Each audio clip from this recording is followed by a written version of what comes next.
24 de abril de 1915, 24 de abril de 2015. 100 años del genocidio armenio.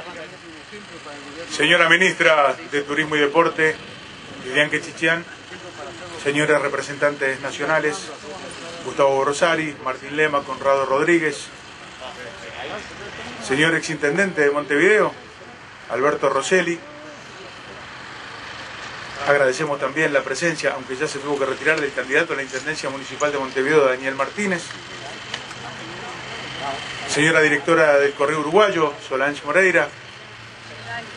Señora directora del BPS, representante empresarial, contadora Elvira Domínguez. Representantes del Comité Central Israelita del Uruguay. Señor embajador de Armenia, Alexander Arutunian. Secretario de Armenia en el Uruguay, don Rubén Apradamian. Secretario de la Embajada de Armenia, Rubén Mosian. Representantes católicos, Antonio Kechichian, Genaro Luzararian, pastor licenciado Pedro Lapachian, pastor Obed Boyachian. Hermanos todos. 100 años del genocidio armenio que nos encuentran aquí en Plaza Armenia, pero como corresponde y antes del acto formal, escucharemos los himnos con una precisión previa. En el año 1965, Uruguay fue el primer país en reconocer el genocidio armenio. La ley 13.326. Y si no hemos leído mal la historia, un diputado de apellido Rosselli, padre del ex intendente Alberto Rosselli, estaba en aquella comisión, precisamente. Esa ley también creaba la escuela, no creaba la escuela, denominaba la escuela 156 con el nombre de Armenia. Y hoy tendremos la linda sorpresa de que los chicos de esa escuela y su personal docente canten con nosotros el himno armenio. Antes que eso, por supuesto, vamos a entonar todos el himno nacional uruguayo.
Ahora sí, himno nacional de la República de Armenia.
continuación, como cada año, les pido que se queden un minuto más de pie porque haremos el habitual instante de recogimiento en memoria del 1,5 millones de armenios caídos en la masacre del gobierno turco otomano.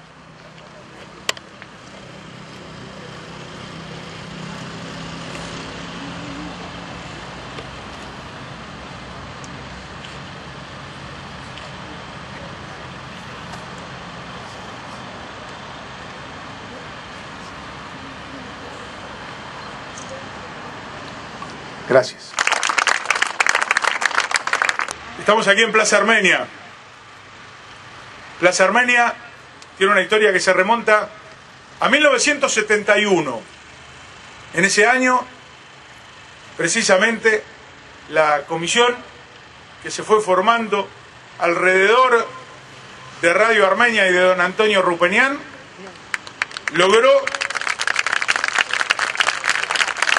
que este pedacito de tierra en el corazón del buceo se llamara Armenia.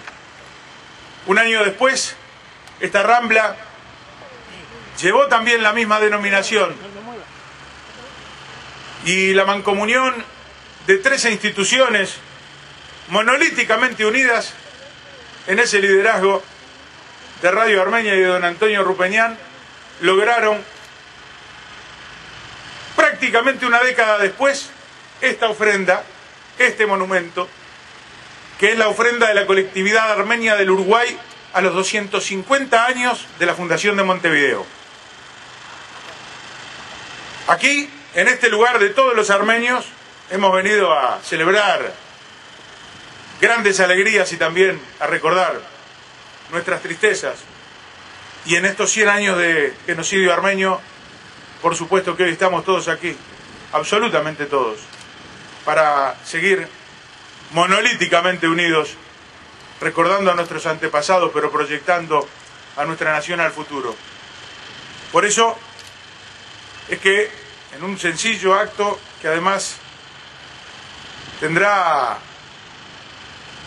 cosas muy breves, pero muy profundas, es que vamos a invitar al actor, dramaturgo, director y docente egresado de la Escuela de Arte Dramático del Teatro Circular, que como director se desempeñó no solamente en nuestro país, sino también en Chile y en Paraguay, además de investigar y exponer sobre nuevas tendencias de la puesta en escena, la ética de la estética y todo lo que significa el teatro de hoy, una extensísima trayectoria, que hoy lo tiene como representante del Departamento de Cultura de la Intendencia de Montevideo en la Comisión Asesora de la Comedia Nacional, nada menos. Hablo del actor Luis Vidal Giorgi, a quien invitamos, porque tendremos de su parte la lectura de dos textos. Uno de Siamantó. Siamantó, nacido en la Armenia Occidental, educado en Estambul, con estudios de filosofía en la Sorbona de París, viajado por Suiza, Egipto, Londres y los Estados Unidos, regresó a Estambul, escribió e inculcó la tradición armenia, hasta que, como tantos representantes religiosos e intelectuales, el 24 de abril fue detenido y masacrado. Siamantó escribió y perpetuó justamente gran parte de las cosas de los armenios hasta el 24 de abril de 1915, cuando los turcos terminaron con su vida. Hay una gran diferencia. A veces nos acostumbramos a que, para no caer en la recurrencia fundamentalmente de la redundancia, decimos desapareció físicamente o dejó de existir. Parece lo mismo, qué diferencia, ¿no? Siamantó, como tantos representantes de la cultura armenia, desapareció físicamente, pero nunca dejó de existir. Como nunca ha dejado de existir la nación armenia, que todos tenemos que estar permanentemente fortaleciendo. Quiso Dios que así como el 24 de abril de 1915 fue ejecutado Siamantó, 100 años después, un gran escriba nos dejara en el 2015. Y por si fuera poco, en el corazón del mes de abril. Y hablo de Eduardo Galeano.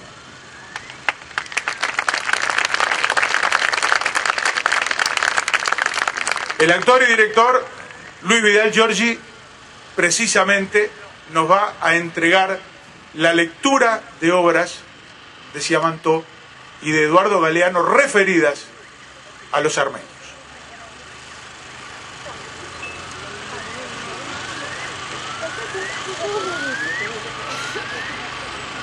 Visión de la muerte. Matanza, matanza, dentro y fuera de las ciudades. Y los bárbaros tornan ensangrentados pisoteando cadáveres y moribundos. Bandadas de cuervos con las bocas llenas de sangre y risas de borracho atraviesan el cielo. Un viento ahoga de rabia a los desahuciados y silenciosas caravanas de mujeres viejas escapan deprisa por los anchos caminos. Desde la profundidad de la noche se eleva una ola de sangre. Desde las siembras incendiadas, los rebaños escapan aterrorizados. Veo generaciones degolladas en las calles. Y un calor tropical se eleva sobre las bellas ciudades abrasadas. Y bajo la nieve, que cae con la pesadez del mármol, la soledad de las ruinas y los muertos tiembla.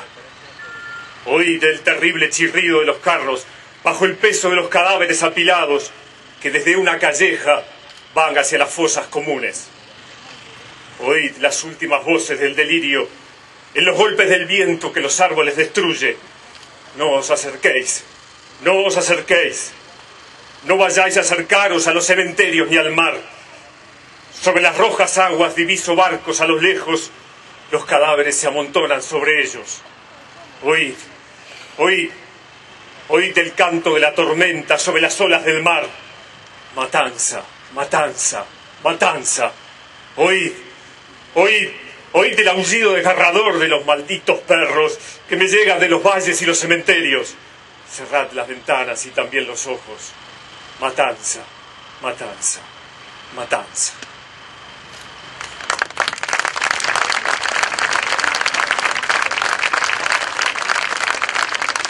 Texto de Galeano.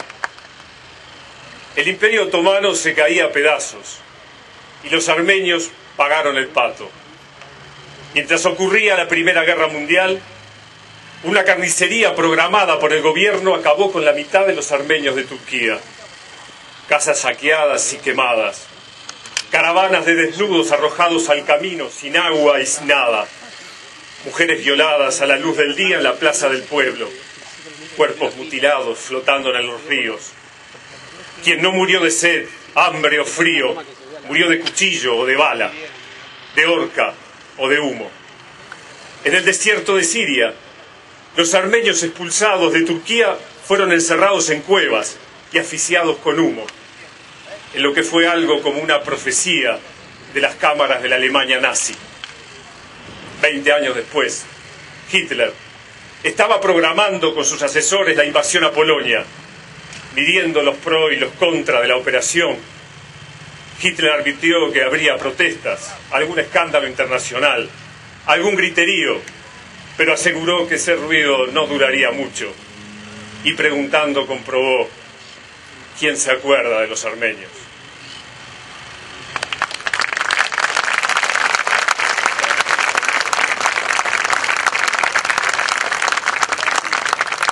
Omití decirles que el texto de Siamantó es traducción al español del filólogo Hovhannes Boudoukian.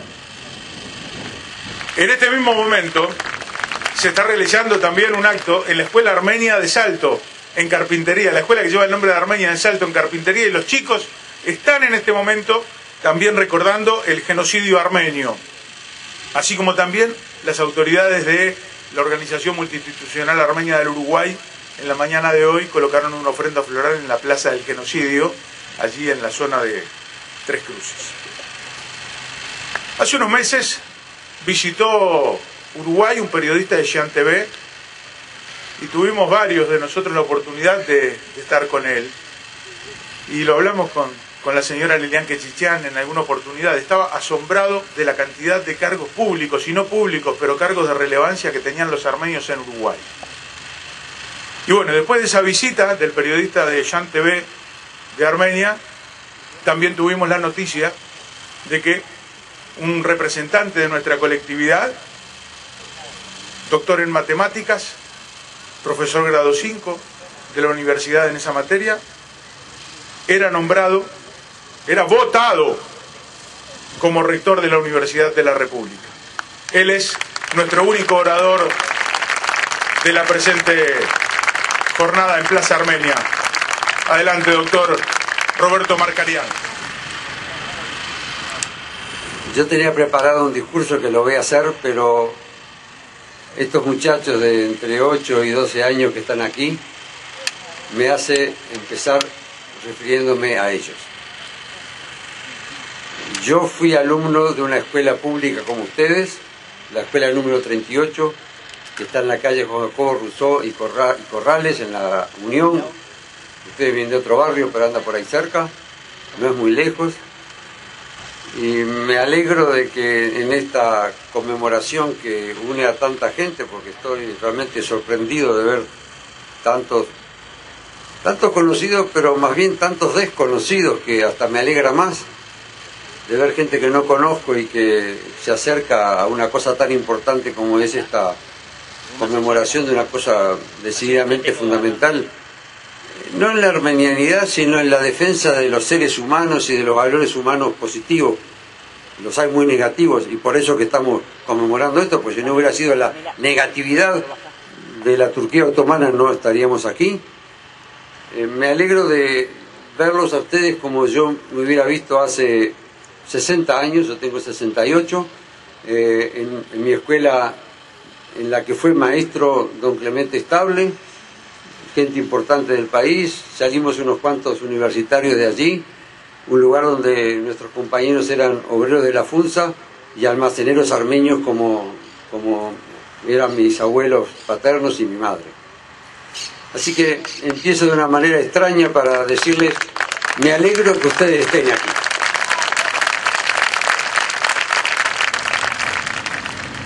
¿No ha sido acaso el castigo extremo y en todos los tiempos privar a un ser de su humanidad, destituirlo de ella haciendo irreconocible su cuerpo abandonado a la devoración, a la dispersión de los animales salvajes, lobos y buitres, y al que a continuación se le niega la sepultura para quitarlo, excluirlo, tanto de la historia como del linaje al que pertenece?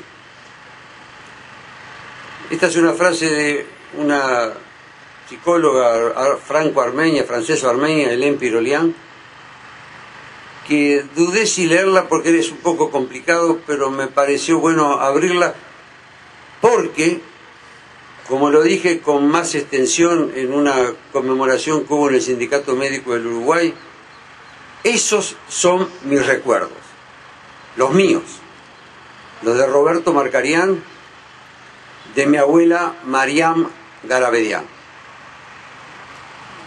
Mariam llegó con su esposo, Manuk Abramian, en un barco llamado Córdoba, al Uruguay el 16 de agosto de 1926, 11 años después de la fecha que conmemoramos hoy.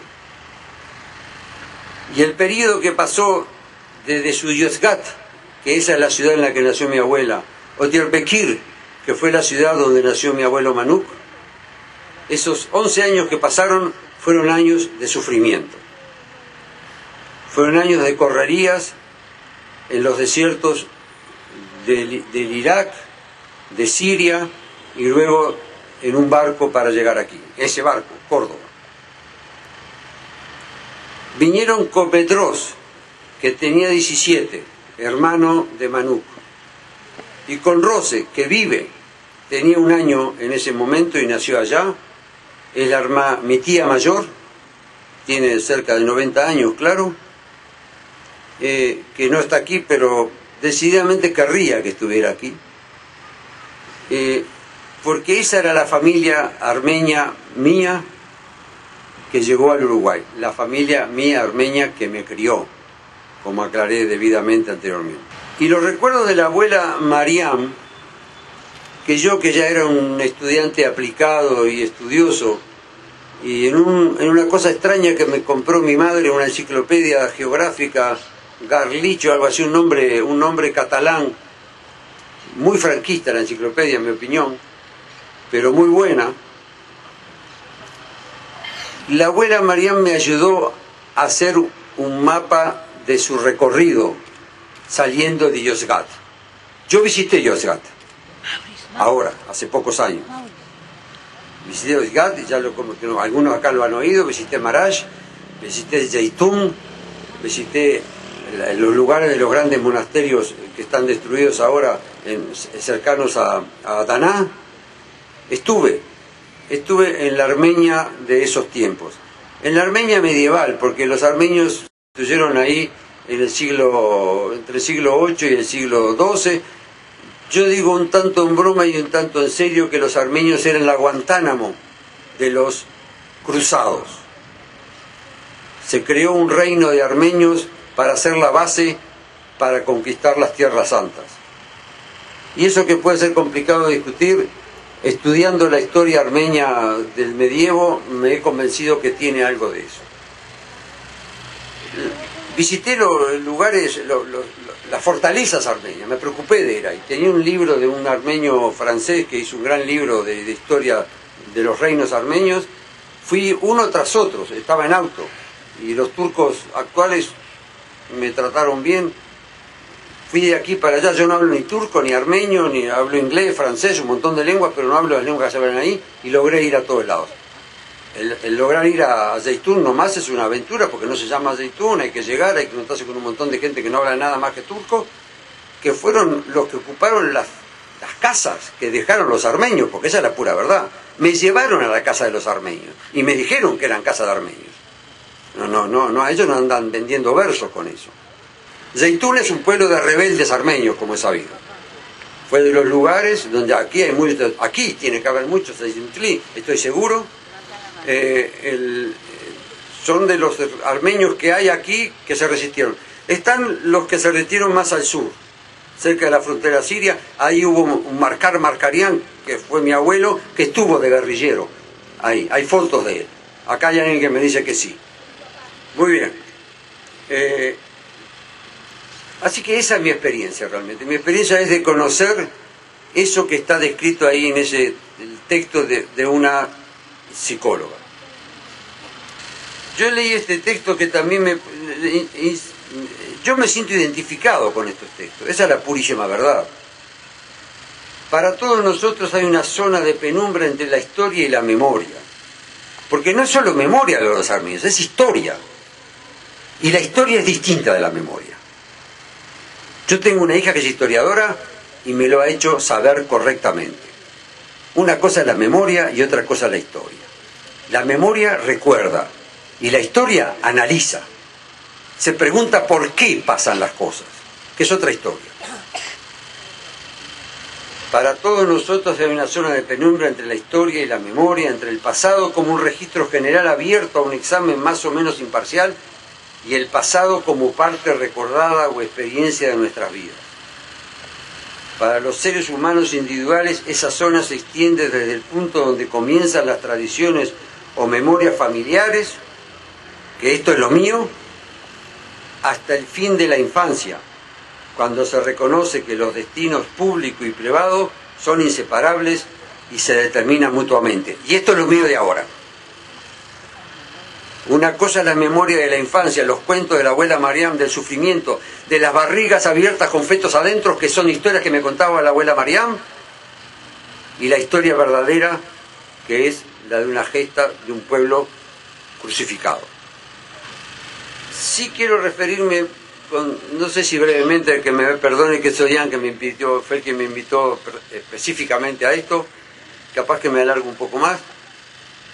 Me pareció bueno relacionar cómo no sé si el segundo, pero el otro genocidio que hubo en el siglo pasado, el de los judíos, se relaciona con el genocidio primero, que eso no cabe duda, que fue el de los armenios.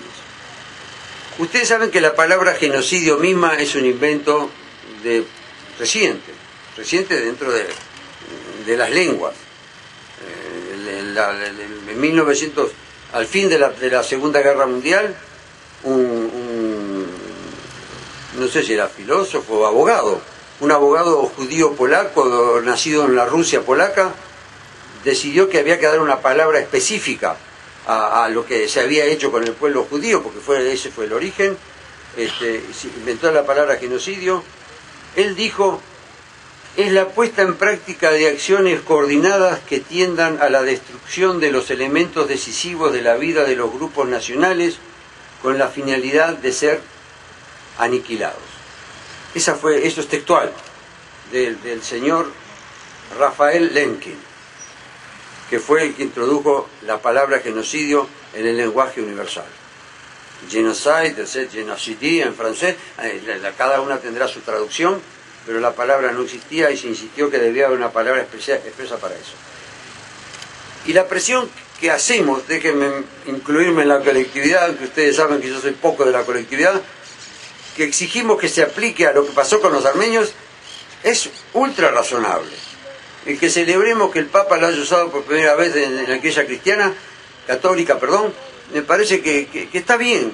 Me cayó un poco raro, yo dudé, ¿será que es tan importante eso de que una palabra sea reconocido por un personaje como el Papa? Me convencí que sí, que estaba bien, que no podía ser que la palabra no fuera aceptada como una acción, de sistemática destrucción de los elementos decisivos de la vida de un grupo nacional. Releo lo que acabo de leer. Eso fue modificado cuando se introdujo en el lenguaje legal, a través de resoluciones de las Naciones Unidas, en diciembre del 48, se define como, no voy a leerlo porque si no me voy a atrasar más todavía, hay una definición oficial de genocidio en un acuerdo del 48, y eso se aplica claramente a lo que le pasó al pueblo armenio entre el 15 y el 17. Está claro que la fecha que se conmemora fue el comienzo de un proceso. Las grandes matanzas fueron posteriores. Habría que celebrar, no sé, algo del 16 quizás. Pero no, acá no estamos para cambiar las fechas, hay que fijar un punto y está muy bien haber fijado el 24 de abril, del 15. Decía que los procesos del 15 y del 17 tuvieron como características descollantes que en gran medida los perpetradores se habían salido con la suya al aniquilar físicamente a la minoría perseguida y al obtener considerables niveles de impunidad y de silenciamiento de los terribles sucesos.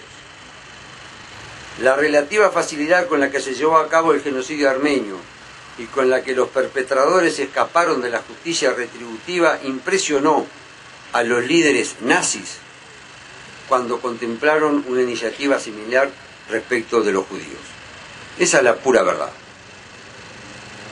Desde la perspectiva de los estados opresores, se trataba de una solución final a una cuestión para la cual se habían ensayado diversas iniciativas infructuosas durante los años anteriores. Obviamente que esto pasó con los turcos y los armenios también.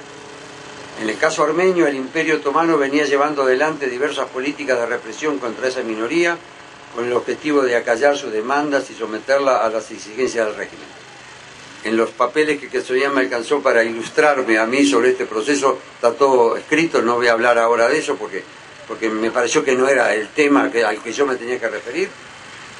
Por otra parte, la idea de transferir a todos los armenios al este del imperio, a la Mesopotamia, era una solución pergeñada desde hacía décadas y en efecto esa región se convertiría durante la Primera Guerra Mundial en el Valle de la Muerte para el pueblo armenio. El motivo que llevó al régimen de los jóvenes turcos a tomar la decisión en marzo del 15 de remover de sus casas a los armenios y asesinarlos fue que percibían que esta medida era la única manera de garantizar la integridad territorial del imperio y de terminar de una vez y para siempre con la prolongada cuestión armenia. Y la calificaron como una solución final a dicha cuestión. Y la solución final que los turcos resolvieron en esa época fue la solución final que los nazis decidieron respecto a los judíos, no en el año 33, ni en el año 35, ni en el año 37, ni en el año 39, en el año 41, cuando decidieron que la única manera de solucionar el problema judío era exterminarlos. Este es un problema sutil, yo no me voy a poner acá a explicar esto, pero la decisión de sacarse de encima a los armenios en un caso y a los judíos en otro fue un proceso largo, que no es de que desde el 33, desde que se inventó el nazismo, estaban pensando en eliminar a los judíos, sino que fue eso mucho más complicado, que tiene que ver con la derrota del ejército nazi en la frontera este, o sea, en la Unión Soviética. Con eso que está relacionado la decisión de exterminar al pueblo judío en el Estado alemán. Porque pensaron mandarlos a Madagascar. Hay documentos claros de acuerdo con Francia para mandarlos a Madagascar. Solución totalmente delirante, como correspondía a ese gobierno. Luego decidieron mandarlos a Siberia. Menos delirante, porque estaba más cerca. Y fracasaron porque la Siberia se les quedó muy lejos cuando fueron parados en Stalingrado y en Leningrado. Por tanto, la manera de sacárselo de encima era matarlos. Y son las cámaras de gas y todo ese mecanismo inventado por la gran tecnología nazi y occidental, porque acá tampoco hay por qué andar mintiendo, porque los hornos eran Krupp, las fábricas que se ponían al lado eran de la Bayer y las marcas de los hornos eran General Electric. Esos hornos fueron inventados para exterminar sistemáticamente al pueblo judío. En el año 15 era más brutal y había que mandarlos al desierto y dejarlos morir ahí, que eso fue lo que pasó con nosotros.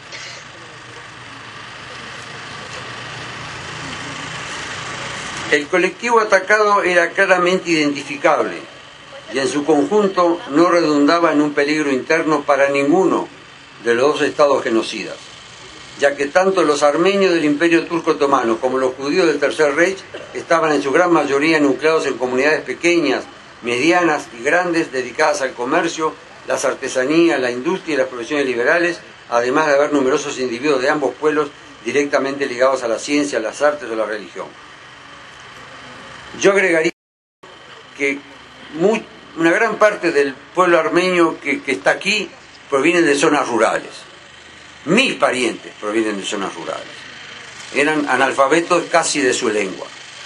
Y hay que ir a ver lo que es Yeytún ahora, mucho más no, ir a Yozgat o ir a la zona donde nació mis abuelos Markarian para ver que eran zonas simplotas. Esos no eran ni comerciantes ni intelectuales, al contrario, era gente simple, gente rural. En el Yeytún de ahora no hay intelectuales ni cosas parecidas. Es un pueblo, es una ciudadcita turca que produce uva y que vive de pequeñas cosas. Tiene una pequeña escuela de las inventadas por Ataturk que andan con uniformes verdes, caminando por la ciudad con la cual yo logré empezar a hablar algún idioma que yo entendía, inglés en este caso, y francés, porque uno ve a la verdadera gente, no a la política, a los enemigos, a los asesinos. Ve a la gente que en realidad no lo odia a uno. Y lo digo con total sinceridad. Yo sé que acá hay gente que no le gusta lo que estoy diciendo, que me perdone. Pero eso es lo que yo sentí. Yo fui a dar conferencias de matemática a Turquía, a Estambul. Las di. Me reuní con intelectuales turcos. Me reuní con intelectuales turcos que me juntaron con gente católicos turcos, musulmanes turcos, bisexuales turcos, de todo. Estuve con los turcos. Y después me dediqué 20 días a recorrer la Armenia turca. Eso fue lo que hice. Por eso estuve en tantos lados raros. Los integrantes de los grupos minoritarios que terminaron siendo objetivos de sendos procesos genocidas ostentaban de antemano un estándar jurídico de súbditos o vasallos y no de ciudadanos en igualdad de condiciones. Esto en Turquía pasó desde hace muchos siglos, porque como ustedes saben, los armenios eran una minoría también con los gobiernos cristianos bizantinos. Vamos a entendernos. porque la lengua, la escritura armenia, la lengua es iraní antiguo, la lengua, lo que ustedes hablan, porque yo no hablo armenio, es iraní antiguo. La escritura es una escritura inventada, como también saben ustedes. Es griego reescrito, y fue reescrito para traducir la Biblia que estaba escrita en griego. Y como no querían tener nada que ver con los griegos de Bizancio, que eran los que mandaban en el año 300 y 400, inventaron una lengua, una escritura, para escribirla en esa lengua. Y ahí está el hermoso museo que hay en Ereván, dedicado a los creadores, a los monjes que crearon esa lengua. Se llama Matenadarán, me parece. No, yo soy poco armeniólogo, pero me sentí orgulloso de ser armenio al ver ese hermoso museo, que vamos a entender no fue hecho en la Armenia soviética y no fue hace 5 años. Todo, el monumento, el museo y las reliquias que hay ahí adentro, da orgullo de ser armenio al estar allí. También estuve en San Lázaro, la verdad, en la isla que está cerca de Venecia, donde hay un monasterio también hermosísimo, que vale la pena visitar. Ya ves que no soy armenio, pero no soy de la teología, pero de la armeniología conozco. Acá el padre me está hablando, diciendo que sí, San Lázaro es una hermosa isla que está en la bahía de Venecia, que hay que tomar un barco e ir ahí, soportar unos cuantos monjes que se le ponen arriba y le ponen a explicar cosas, y uno lo que quiere ver lo que pasa ahí adentro. Pero es un lujo ir ahí. Yo recomiendo quien vaya a Europa, que tenga el privilegio de ir a Europa, que vaya a Venecia, que es más privilegio aún. Van a ir a San Marcos, donde fue construida con cosas que le robaron, lo tengo que decir con cuidado acá, los cristianos a los otomanos, porque la iglesia está construida San Marcos uno va mirando San Marcos y se queda un poco estupefacto del eclecticismo de aquello, y resulta que el eclecticismo viene de que fueron cosas robadas de distintos lados y las fueron metiendo todas juntas ahí. Pero tómense el barquito y vayan a San Lázaro, vale la pena, casi que vale más la pena que ir a visitar San Marcos, ¿verdad que sí? Se aprovecharon en ambos casos del contexto bélico mundial, la Primera Guerra Mundial en un caso, la Segunda Guerra Mundial en el otro. Las guerras son buenas para cometer genocidios, y la verdad que si uno mira más recientemente, yo no voy a dar ejemplos para no pelearme con todo el mundo, porque ya me peleé con varios en todo lo que dije hasta ahora, vayan pensando, vayan acercándose, no a 1945, cuando terminó la Segunda Guerra Mundial, vengan para acá, en los quizás no genocidios, pero matanzas sistemáticas de pueblos enteros, como ha pasado recientemente, y verán que las guerras son buenas para matar gente y sacarse gente de encima. Y es un defecto humano gustar sacarse a la gente que no le gusta de encima. La bondad es una gran virtud de los seres humanos, yo le hago culto a ella, pero la maldad humana también existe. La matanza armenia, como en parte la matanza judía, estuvo basada en derrotas militares. La derrota del ejército turco contra el ejército ruso en Sarikamish al fin del 14 y comienzo del 15 fue un desastre para el ejército turco y motivó que el gobierno turco declarara que los armenios habían clavado un cuchillo en la espalda de los turcos. Esa declaración viene después de esa derrota, y que Enver Pasha, que es visto como uno de los grandes promotores de la matanza de los turcos, de los armenios, intentó atribuir la derrota a la traición armenia y definió a los armenios como una amenaza.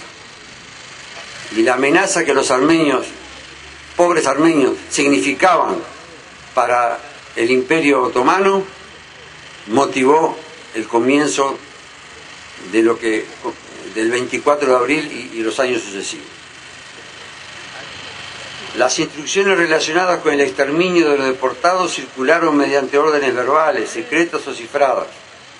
Según las acusaciones posteriores a la guerra, la ejecución del plan central contra los armenios fue asegurada y dirigida a través de órdenes e instrucciones secretas y orales enviadas vía telegramas cifrados, acompañados muchas veces por el mandato de destruirlas después de su lectura.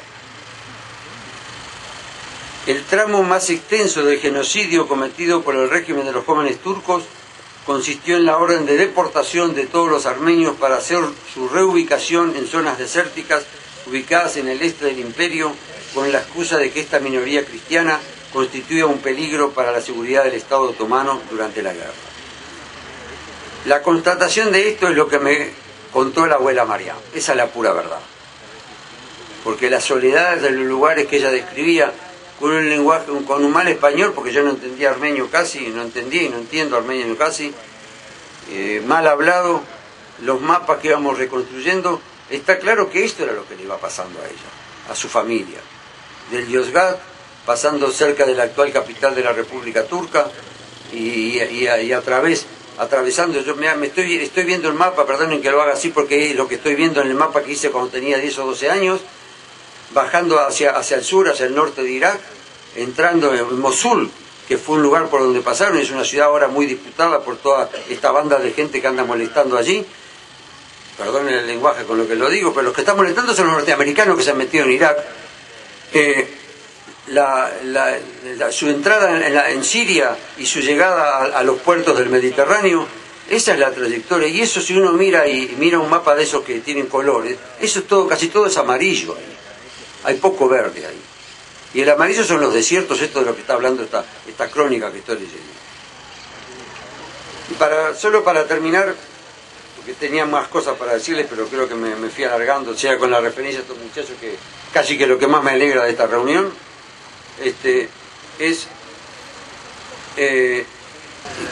cómo el gobierno hitleriano supo de la matanza de los armenios. Porque la famosa frase que es atribuida a Hitler, yo no sé si nadie sabe si es verdad que Hitler la dijo. Si no la dijo, la debería haber dicho.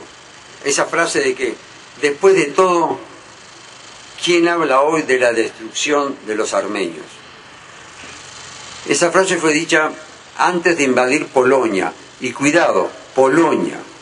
Estaba hablando de los polacos, no de los judíos, Hitler, cuando dijo estas cosas. Es bueno saber la historia verdadera, porque una cosa es la memoria y otra cosa es la historia. Y la historia indica que Hitler dijo eso referido a los polacos. Sí, señor. Destruyamos a los polacos.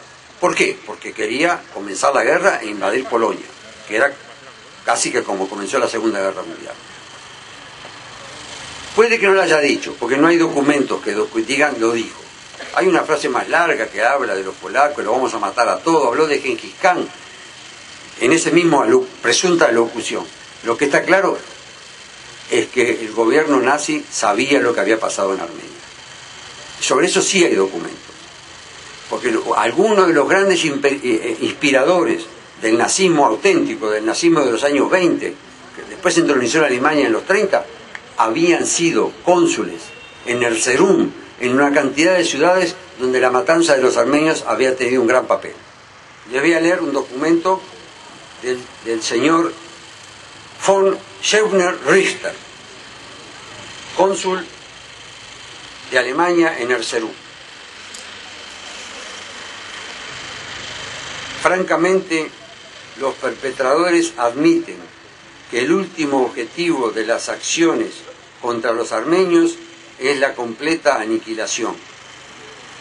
La expresión "después de la guerra ni un solo armenio debe caer en Turquía" pertenece, palabra por palabra, a uno de los más prominentes individuos de los jóvenes turcos.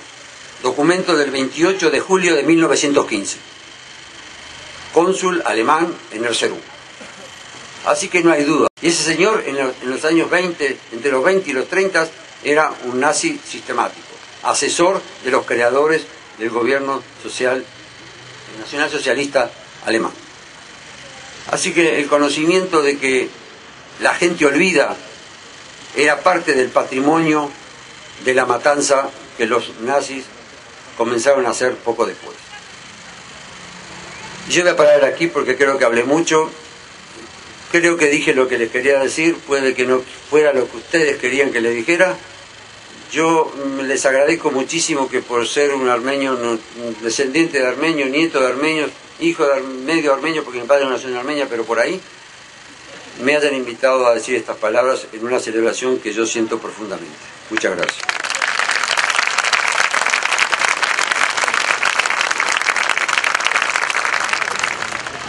Agradecemos también la llegada, en medio de las palabras del doctor Roberto Marcarián, de los alumnos de la Escuela 267 de Villa El Tejado, Barros Blancos. Son alumnos de sexto año que están precisamente estudiando el tema del genocidio. Bienvenidos, chicos. Agradecemos la presencia del ex intendente de Montevideo, el arquitecto Mariano Arana, que se ha sumado también a este acto. Al diputado Antonio Zulamián, también a la Confederación de Organizaciones de Funcionarios del Estado, COFE, que nos ha mandado su adhesión, y al doctor Asadur Chekmeyan, que firma una linda misiva de la Sociedad de Gastroenterología del Uruguay. Como cierre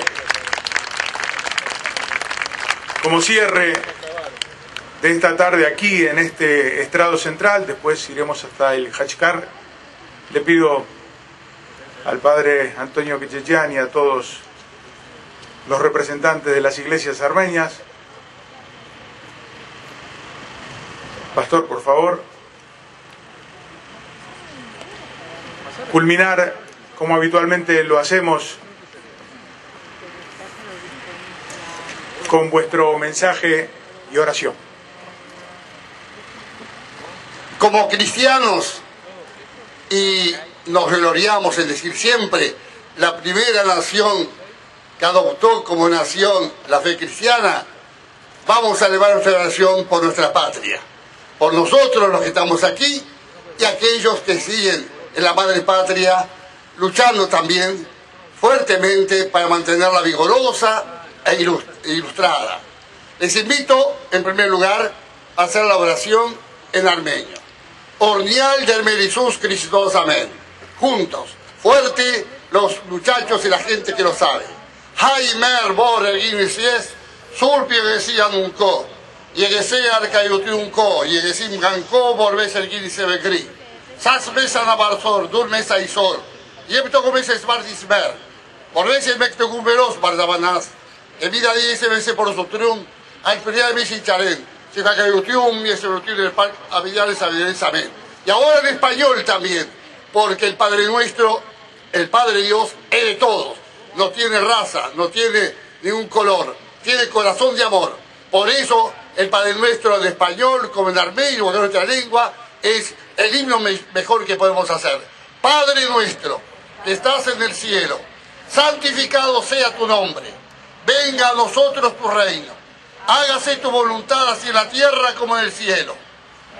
Danos hoy nuestro pan de cada día. Perdona nuestras ofensas, como también nosotros perdonamos a los que nos ofenden. No nos dejes caer en la tentación y líbranos del mal. Amén.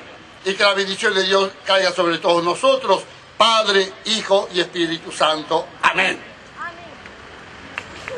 Gracias. Muchos de ustedes los he visto con una flor en la mano. Los invito a que aquí, en este perfil, a orillas de la fuente, que para nosotros simboliza el lago Seván, dejen esa flor y después nos vamos hasta el otro extremo de la plaza, donde está la cruz tallada en piedra, nuestro Hachkar, para rendir allí el último homenaje a la memoria de nuestros mártires. Gracias. Gallero, sin saber bien por qué, hombres, mujeres y niños, que solo querían vivir,